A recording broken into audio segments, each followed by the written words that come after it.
Vendimi i zyrës së prokurorit të specializuar në Hag ndaj Hashim Thaçit, Kadri Veselit, Jakub Krasniqit dhe Recep Selimit për bën një akt të rënd padrejtësie dhe një goditje të drejtpërdrejtë ndaj së vërtetës historike të luftës çlirimtare të popullit shqiptar të Kosovës. Kështu e nis reagimin e tij nëpërmjet një komenti të gjatë në rrjetet sociale, deputeti i Vlorës Bujar Leskaj.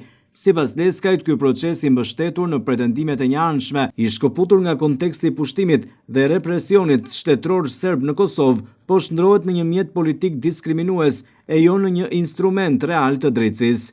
Ky vendim sipas Leskajt bëhet edhe më i rëndë dhe më i papranueshëm nga fakti se zyra e prokurorit të specializuar ka përdorur si bazë të ashtu quajtura prova dhe të dhëna të siguruara nga prokuroria dhe shërbimet sekrete serbe të viteve 1998-1999, pra nga i njëjti aparat shtetëror që kreu krime masive, spastrim etnik dhe gjenocid ndaj popullit Kosovës. Mbështetja në materialet prodhuara nga një regjim kriminal për të gjykuar rezistencën çlirimtare është jo vetëm metodologjikisht e gabuar, por moralisht e turpshme dhe juridikisht e rrezikshme, duke kompromentuar rënd çdo pretendim për panshmëri. Zyra e prokurorit të specializuar ndryshe mund të quhet zyrë serbe prokurorie në Hag.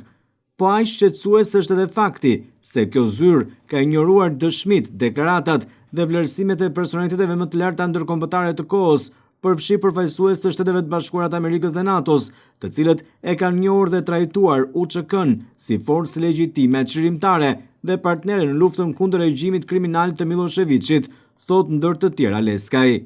Mosmarrja në konsiderat e këtyre dëshmive politike, ushtarake dhe historike, që ishin vendimtare për ndryrjen humanitare dhe çlirimin e Kosovës, dëshmon për një qasje selektive që synon të konfirmojë një narrativ të paracaktuar e jo të zbulojë të vërtetën e plot, thot Leskaj.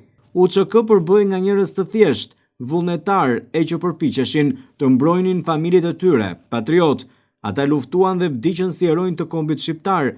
Ky ishte çmimi i lirisë. Mira familje humbën të dashurit e tyre në qindra masakra të kryera nga forcat serbe, thekson deputeti demokrat.